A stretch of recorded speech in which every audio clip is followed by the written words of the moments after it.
Let me know when you want to speak it. I'm ready. Okay. What do you know about the Augustan period? Do you know any novels or poems written in this time period?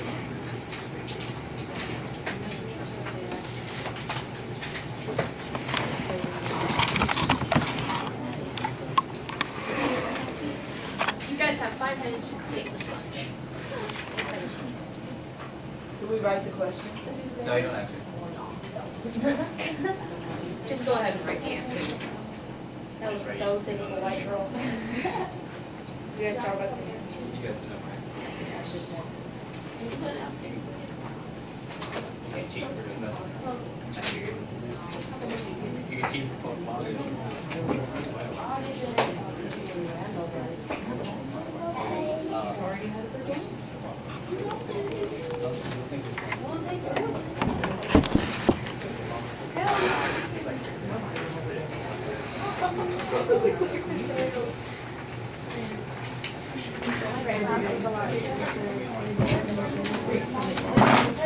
No, just the Augustan time period. So far it's been good.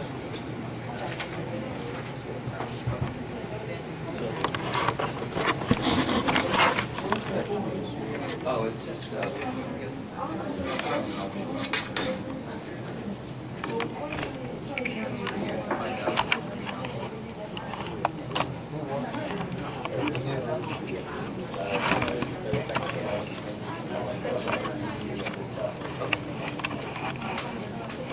Feel free if you have something that's on the slide to talk about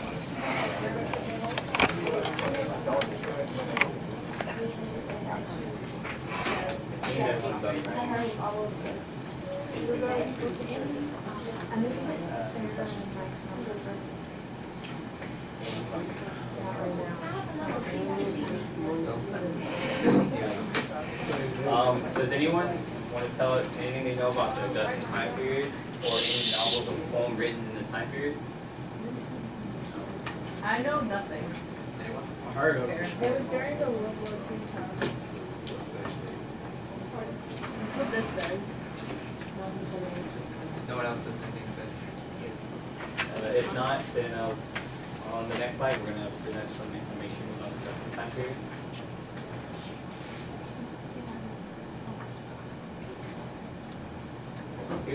Here are some Augustan characteristics. Yeah. Characteristics.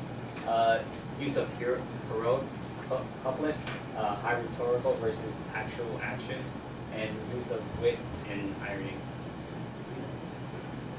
One of the poems we'll be looking at is called Rape of the Block, and it's actually about this guy stealing the lock of this woman's hair. And he writes this 4-page poem in heroic couplet, ironically. So he writes the poem about him actually taking the hair. So that's an example of all 3 of these that you'll see later on this lesson plan. Yeah, you can write underneath. This is for notes.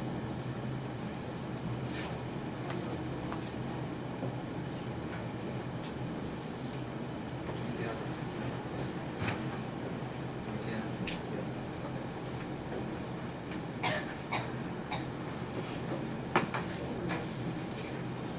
I love her head.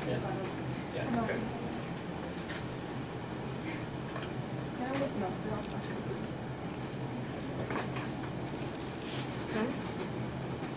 See what you need? No. Okay.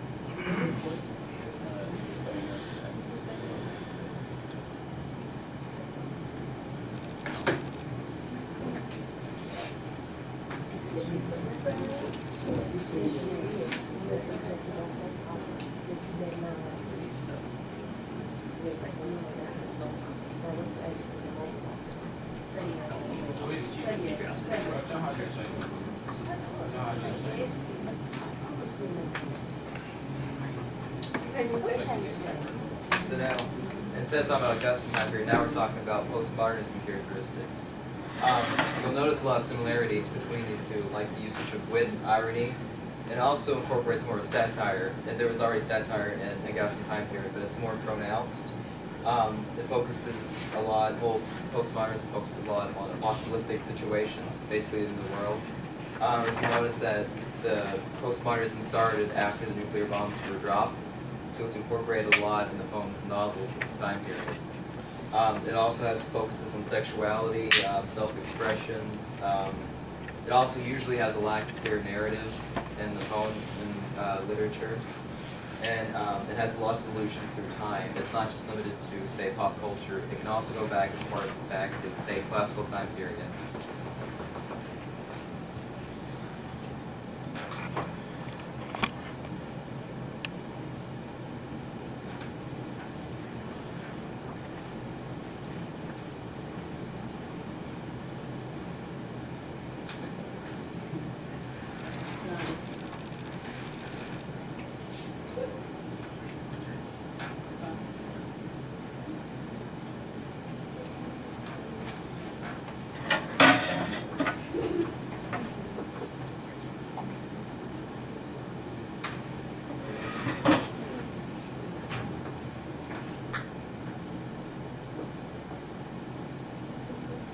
You guys need another minute to Yeah. write this down.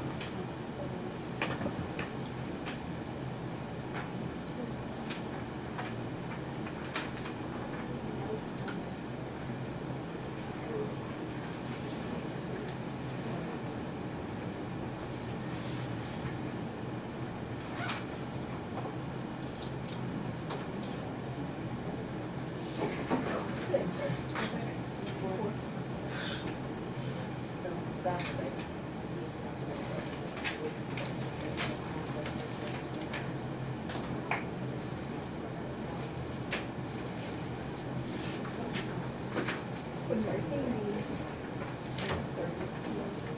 Okay.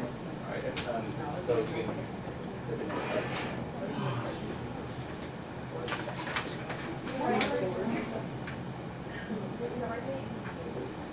You Yeah, don't have- right on. You don't have to write all of it. In the Augustan period, one sheer example of the novel was the Rover's Travels. It had inspiring and lit and often used prompts throughout. Can you speak up, please? I apologize. Do you want me to repeat? The Rape of the Lock is another great example of poetry in the Augustan age because it also focused on high rhetoric and its extremely long heroic couplets. As William mentioned earlier before, it was about 4 to 5 pages long, despite just being about a single topic of a man cutting out a woman's lock of hair.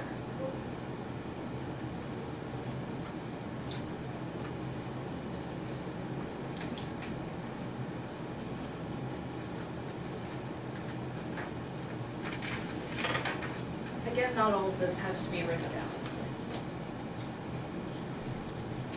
But you might want to jot down the examples. Like Gulliver's Travels and the Rape of the Lock. Because you might see some of that on the AP test. And you'll automatically know it's the Augustan period. Mr. Phil, you can move to the next slide.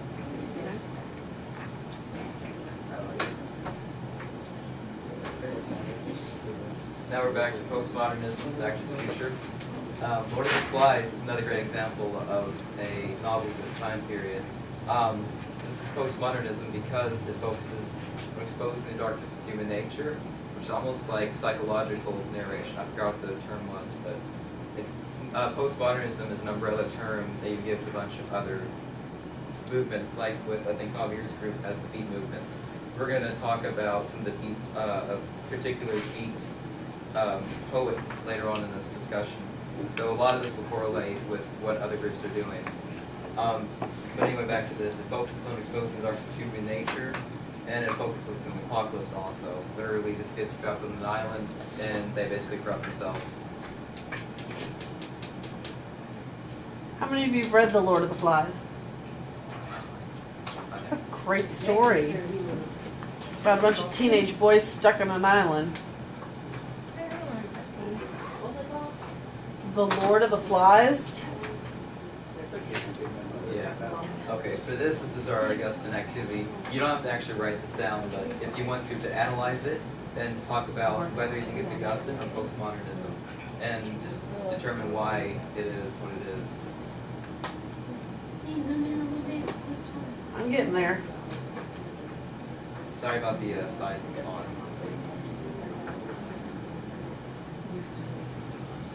There you go.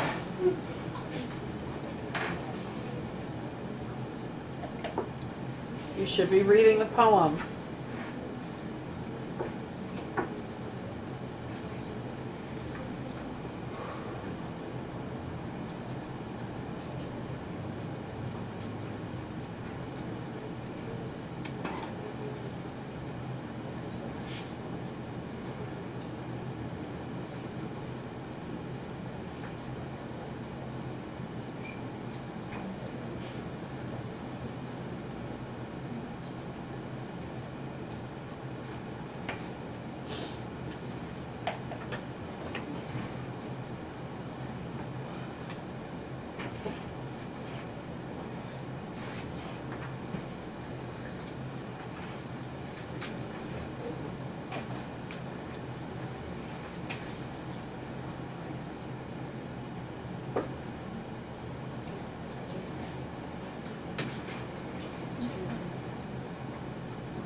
So what are they supposed to be doing with it?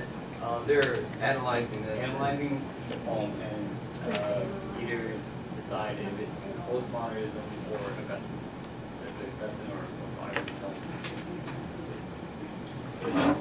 Anyone have any idea? And why do you believe that? Because it's talking about words and forces. Don't you say postmodernism all day? Augustine. Martin? I think it's postmodernism too, because it has a lot of solutions. Good answer. Just to tell. I think it's Augustine Why do you think it's against? because it's rhyming couplets. Law, flaw, brocade, masquerade, ball, fall, repair, care. It's rhyming couplets. It makes lots of allusions. I think it's Augustine. I thought illusion was Me too. It's Augustine. Hmm? I thought illusion was postmodernist. It is. But it's also in. It also can be found in Augustine poetry. And if you look at this is actually Yes. I an can't write down. excerpt from Raven the Law. And if you look at the bottom, when it says her favorite love, this is actually referring to a lock of her hair. And earlier, he talks about basically her honor being stained. It's basically him saying she was raped, her hair was stolen from her. And that's essentially an excerpt from the poem. So you really consider myself being raped if somebody cut my hair. Ready for the next slide? Not like they're stealing your innocence. Okay.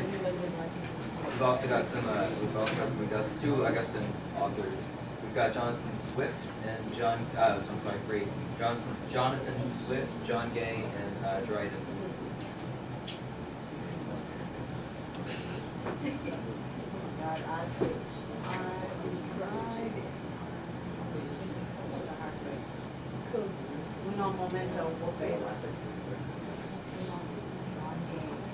You might know Jonathan Swift, I can't pronounce his name.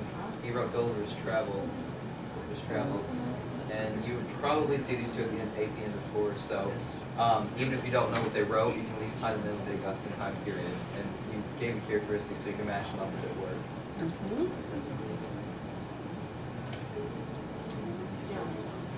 We've also got three postmodernism poets. Ginsberg, I don't know if I'm pronouncing that correctly, but you might like to see that with Javier's group with the Beats poem, with the Beats movement, which is Umbrella. You've also got Soto, I don't know if he's... Gary Soto, you've actually read some of his stuff in your poetry packet. I thought so. Yeah, I know. Hmm? I had a feeling it was me. Yeah, I He's didn't know if he'd be postmodernist. an AP, but he's a good author. And we've also got James Galvin, remember, postmodernism.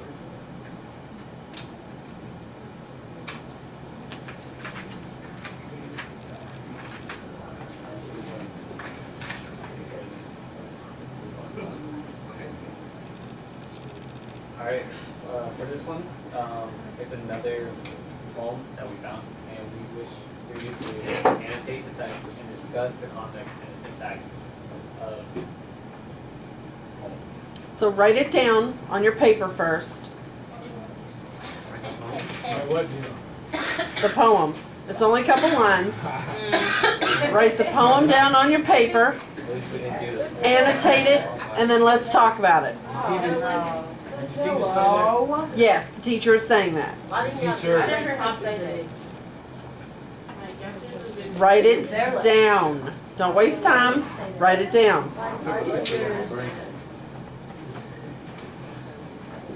Not in the summer. Not the assignment.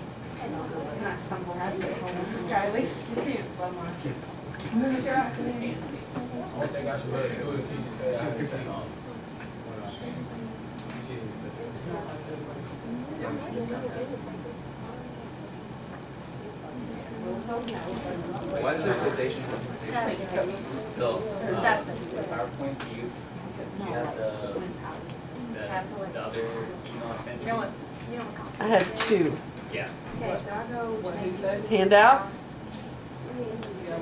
So I go and make these copies Okay, today. thank you, John. PDF. Copy room, copy art, It's that first one right there. Well, she only copies every other page of our music and she You should have seen the whole She poem. has like This- 70 copies. This For our is and just the like other wire. And she a had third of like it. multiple things missing out.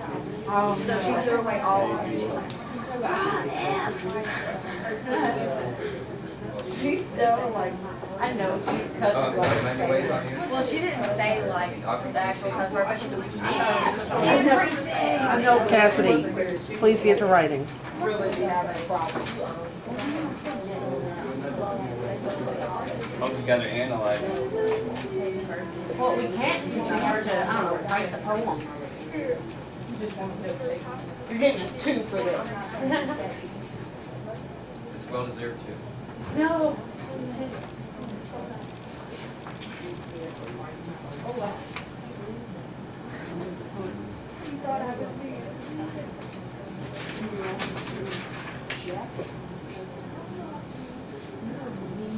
I'm gonna need the people I know I can be. They'll still be free. Mind you, wait, you know,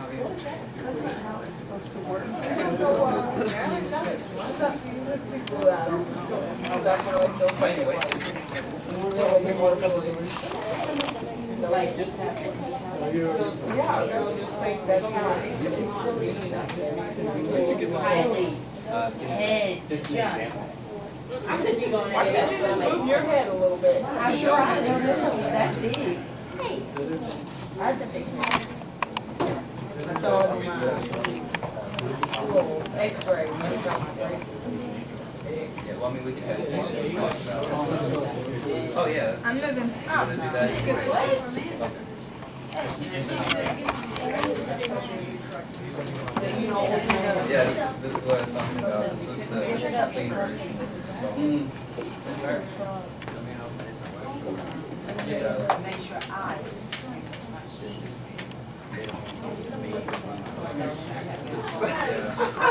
It's not, this was the clean version poem. This was censored.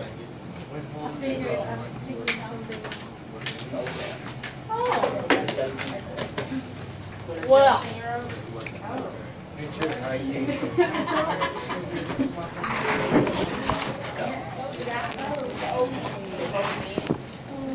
Yes, on demand.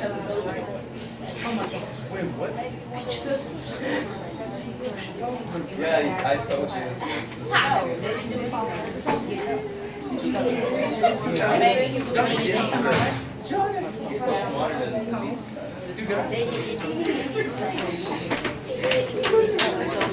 Alright, we are gonna discuss, what do you believe this poem's about? Any ideas what this poem is exactly about? Courtney? Sex. And how does that relate to one of the, is that more related to postmodernism or? More related to postmodernism. You guys said that postmodernism was based on, there was sexual themes in postmodernism, so it would be postmodern. Woo! Just clicked. Anyone else have anything to say? Maricon, that face. Okay. Bingo. You need to talk about it? Okay, this is actually an excerpt from Ginsberg, who's also founder of the Beats movement, which was, I'm pretty sure you'll see in the Javier's presentation. Again, this is an umbrella term applied to many different movements, like the Beats. I think one was, repentance or something, the movement. So there's multiple of this umbrella term. This is Ginsberg. So he's literally, I think his poem is called like Death and Famine. It was published in one of his books. So he's literally talking about his experiences with a 17-year-old boy. This is a censored version.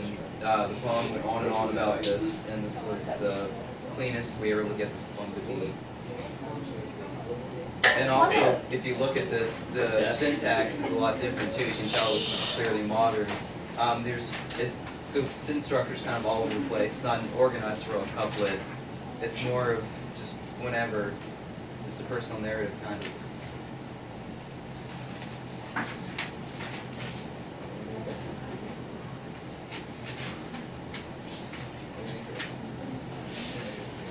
The handout that I passed around, it's another excerpt of Death and Fame. This is a small section that we took out, and then we just took another section from Death and Fame, and it was actually, this is only a third of the whole poem. And if you read over Death and Fame, you can see a lot of sexuality like presented in this poem, or the same poem. May I add a comment? The postmodernist movement was right after World War II. And up until this point, most countries, because I believe this author is British, if I understand it to be correct. Oh, it's Ginsberg. Yes.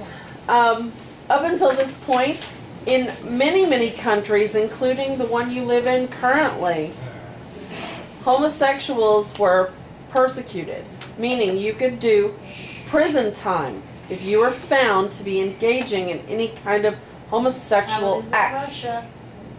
This is men and women. So both had to stay hidden very well.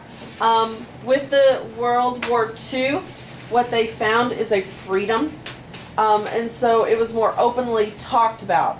Sex was more openly talked about after World War II than it had ever been discussed before.